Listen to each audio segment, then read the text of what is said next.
ಕೋವಿಡ್ನಿಂದ ರಿಕವರಿ ಆದವ್ರಿಗೆ percentage of heart attack ಜಾಸ್ತಿ ಆಯಿತು. There is no doubt in it.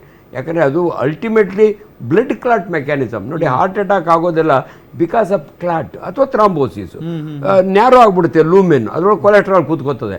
ಬೇರೆ ಎಲ್ಲಿಂದ ಒಂದು ಕ್ಲಾಟ್ ಬಂದ್ಬಿಟ್ಟು ಅಲ್ಲಿ ಕೂತ್ಕೊಬಿಡ್ತು ಅಂದರೆ ಹಾರ್ಟ್ ಅಟ್ಯಾಕ್ ಆಗ್ಬಿಡುತ್ತೆ. ಡಾಕ್ಟರ್, ಈ ವಂಶ ಪಾರಂಪರ್ಯವಾಗಿ ಹೃದಯಾಘಾತ ಬರುತ್ತೆ ಅಂತ ಹೇಳ್ತಾರೆ, ಅದೇನು ನಿಜ? ಅದು ನಿಜ, ಜೀನ್ಸ್ ಜೆನೆಟಿಕಲಿ ಅಂತೀವಿ ನಾವು. ಡೆಫಿನೆಟ್ಲಿ ಕೆಲವು ಫ್ಯಾಮಿಲಿಗಳಲ್ಲಿ ತಾತ ಸತ್ತಿರ್ತಾನೆ, ಮಗ, ಅದು genetically they must be careful ಅಂತ ಅಷ್ಟೇ, ಇನ್ನೇನಿಲ್ಲ. ಅಂಡ್ ಆಸ್ ಸಚ್ ಅಮೆರಿಕಾದೊಳಗೆ ಬರೆದಿದ್ದಾರೆ, ಇಂಡಿಯನ್ಸು 10 ವರ್ಷ earlier they get heart attack.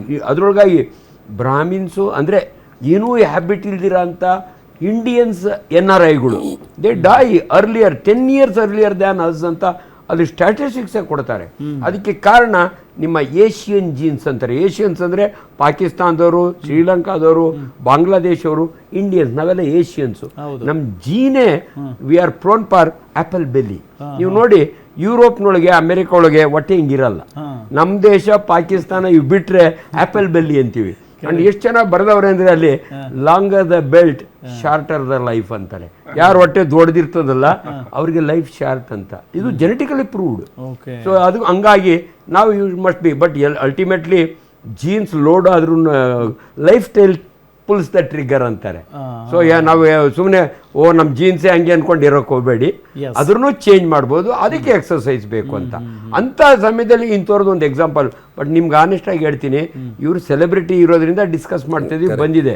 ಇವತ್ತು ಇಂಡಿಯಾದೊಳಗೆ ಸಾಕಷ್ಟು ಜನ ಈ ಏಜ್ನವ್ರು ಸಾಯ್ತಾ ಇದ್ದಾರೆ ಸರ್. 35 to 45 ತುಂಬಾ ಜನ all over the country MI ಆಗುತ್ತೆ. ನಾವು ಹಾಸ್ಪಿಟ್ಲಾಗೆ ನೋಡ್ತೀವಿ, ಯಂಗ್ ಫೆಲೋ ಏನೂ ಹ್ಯಾಬಿಟ್ ಇಲ್ಲ, ಜೈದ ಒಳಗೆ ರೌಂಡ್ಸ್ ಮಾಡ್ತಿರ್ತಾನೆ, ಹಂಗೆ ಕೊಲಾಪ್ಸ್ ಆಗಿ ಸತ್ತು ಹೋಗ್ತಾನೆ.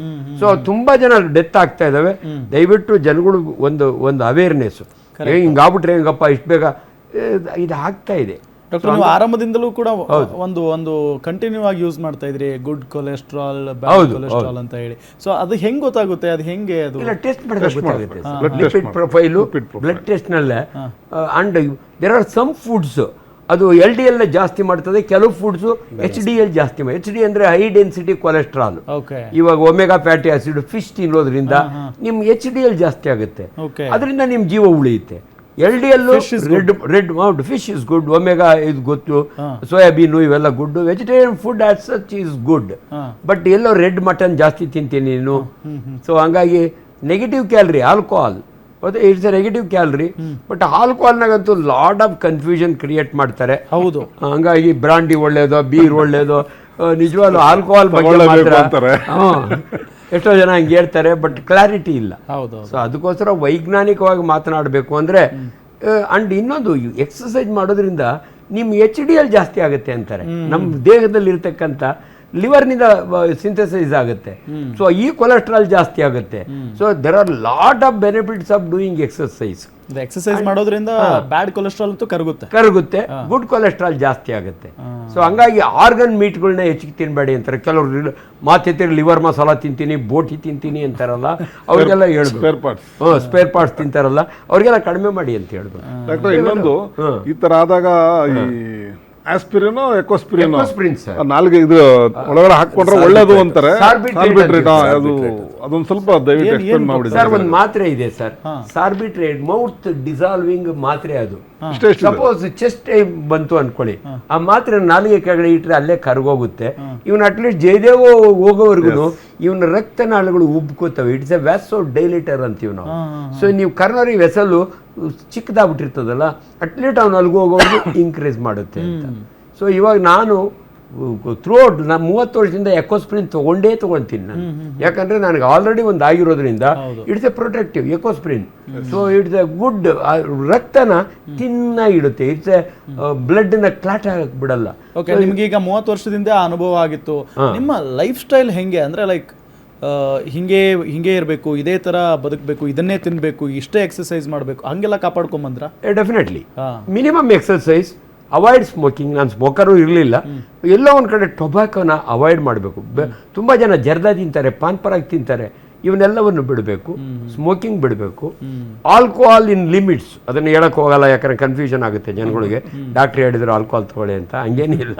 ಸೊ ಹಂಗಾಗಿ ಬಟ್ ಲೈಫ್ ಸ್ಟೈಲ್ ಚೇಂಜ್ ಆದರೆ, ನಾನು ಆಪರೇಷನ್ ಆದ 22 ವರ್ಷ ಆದಮೇಲೆ ರಷ್ಯಾಗೆ ಹೋಗೋದಕ್ಕೆ ಮೊದಲು ಜಯದೇವಿಗೆ ಹೋಗಿ ಮತ್ತೆ ಮಂಜುನಾಥ್ ಅವ್ರ ಮಗನು ಕಾರ್ಡಿಯಾಲಜಿಸ್ಟು ಆಂಜಿಯೋ ಮಾಡಿಸ್ತೆ, ಮತ್ತೆ ಪರ್ಫೆಕ್ಟ್ಲಿ ನಾರ್ಮಲ್, ನೀವು ಹೋಗ್ಬೋದು ಅಂದರು. ಸೊ ಈ ರೀತಿ ಪ್ರಿಕಾಷನ್ಸ್. ಅಂದ್ರೆ ಒಂದ್ಸಾರಿ ಏನಾದ್ರು ಹಾರ್ಟ್ ಅಟ್ಯಾಕ್ ಆಗಿ ಅವ್ರು ಉಳಿದು ಬಂದ್ರು ಅಂತ ಅನ್ಕೊಳ್ಳೋಣ, ಅವಾಗ ಅವ್ರು ಮುಂದೆ ವಾಕ್ ಮಾಡಕ್ಕೂ ಹೋಗಲ್ಲ ಡಾಕ್ಟರ್, ಭಯ ಪಡ್ತಾರೆ. ಇಲ್ಲ, ಮೊದಲು ವೇಟ್ ಎತ್ತದು, ರೈಟ್, ಮೊದಲು ಆ ಥರ ಹೇಳೋರು, ಹಾರ್ಟ್ ಅಟ್ಯಾಕ್ ಆದ್ಮೇಲೆ ಮೆಟ್ಲು ಎತ್ತಬೇಡ ಅದು ಅನ್ನೋರು. ಇಲ್ಲ, ಈಗ ಭಾಳ ಚೇಂಜಸ್ ಆಗೋಗಿದೆ.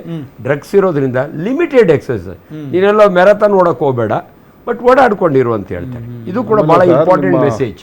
ಈ ಸಿನಿಮಾ ಬಿಗಿನಿಂಗ್ ಅಲ್ಲಿ ಆಸ್ ಎ CBFC ಮೆಂಬರು ಒಂದು ಕ್ಲಾಸ್ ಬರುತ್ತೆ, smoking is injurious to health. ಅದು ಪ್ರತಿ ಸಿನಿಮಾ ಸ್ಟಾರ್ಟ್ ಆದಾಗ್ಲೂ ಇಂಟರ್ವಲ್ ಆದ್ಮೇಲೆ ತೋರಿಸ್ತೀವಿ.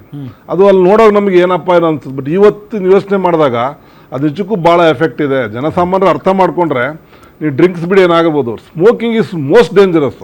ಸ್ಮೋಕಿಂಗ್ ಅಂಡ್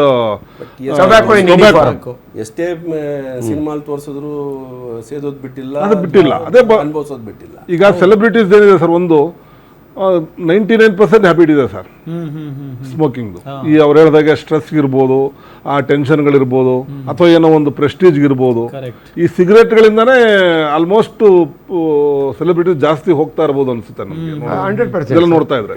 ಅವರು ಫಿಸಿಕಲಿ ವೆರಿ ಫಿಟ್, ಫುಡ್ ಭಾಳ ಒಳ್ಳೆ ಫುಡ್ ತಗೋತಾ ಇದ್ರು, ಎಕ್ಸಸೈಸ್ ಮಾಡ್ತಾ ಇದ್ರು, but smoking correct not all good. ಹೌದು, 100%. ಅಲ್ಲ, ಬಟ್ ಅವ್ರಿಗೇನು ಮೋಸ್ಟ್ ಅದರಿಂದಾನೇ ಹೋಗಿರ್ಬೋದು ಅಂತ. ಅವ್ರಿಗೆ ಏನು ಹ್ಯಾಬಿಟ್ ಸ್ಮೋಕ್ ಮಾಡ್ತಾ ಇದ್ರ. ಸೊ ಒಂದು ಡಾಕ್ಟರ್, ಈಗ ಜಿಮ್ ಮಾಡೋರು, ವರ್ಕೌಟ್ ಮಾಡೋರೆಲ್ಲ ಈ ಸಿಗರೇಟ್ಸ್ ಇದ್ರೆ ಬಹಳ ಅವ್ರಿಗೆ ಜಾಸ್ತಿ ಪ್ರಾಬ್ಲಮ್ ಆಗುತ್ತೆ ಅಂತ ಕೇಳ್ಬಿಟ್ಟು. ಅಲ್ಲ, tobacco in any form, anybody, gym ಮಾಡೋರು ಅಂತ ಅಲ್ಲ. ಸೊ ಟೊಬ್ಯಾಕೋ ಪರ್ಟಿಕ್ಯುಲರ್ಲಿ 4,000 ಪಾಯ್ಸನ್ಸ್ ಇರ್ತಾವಂತೆ ಒಂದು ಸಿಗರೇಟ್ನಲ್ಲಿ, 4,000 ಪಾಯ್ಸನ್ಸ್.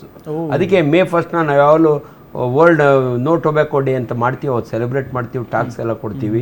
ಹಂಗಾಗಿ tobacco is always dangerous. So in fact ನಿಮಗೆ ಆಶ್ಚರ್ಯ ಆಗುತ್ತೆ, ನಾವು ಕಾಲು ತೆಗಿತೀವಿ. ಯಾವಾಗ ಕಾಲು ತೆಗಿತೀವಿ ಅಂದರೆ ಕಾಲು ಗ್ಯಾಂಗ್ರೀನ್ ಆದ್ರೆ. ಕಾಲು ಗ್ಯಾಂಗ್ರೀನ್ ಆಗೋದು ಡಯಾಬಿಟಿಸ್ನವರಿಗೆ ಭಾಳ ಕಾಮನ್.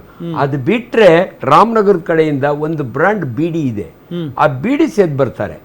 ಅವ್ರಿಗೆ TAO ಅಂತೀವಿ ನಾವು, ಥ್ರಾಂಬೋ ಆಂಜೈಟಿಸ್ ಆಬ್ಲಿಟ್ರಾನ್ಸ್, ಅಂದ್ರೆ ರಕ್ತನಾಳಗಳು ತುಕ್ಕಿಡಿತವೆ.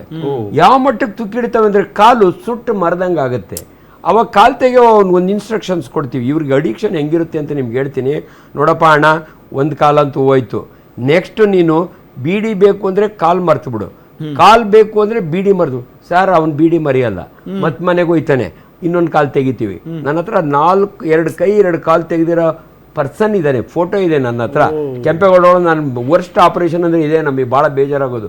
ಕೊನೆಗೆ ಯಾರೋ ಒಬ್ರು ಫೋಟೋ ತೆಗೆದು ಕಳಿಸಿದ್ರು, ಅವ್ನಿಗೆ 2 ಕೈ ಇಲ್ಲ 2 ಕಾಲಿಲ್ಲ, ಆದರೆ PD ಸೇರ್ತಿದ್ದ, ಹೆಂಗೆ ಸೇರ್ತಿದ್ದ ಗೊತ್ತಾ, ಎಂಟಿಗೆ ರೋಪ್ ಹಾಕಿ, ಇಟ್ಕೊಳ್ಳೆ, promise, this is not a story. ಇಂಥ ಅಡಿಕ್ಷನ್ ಇರುತ್ತೆ.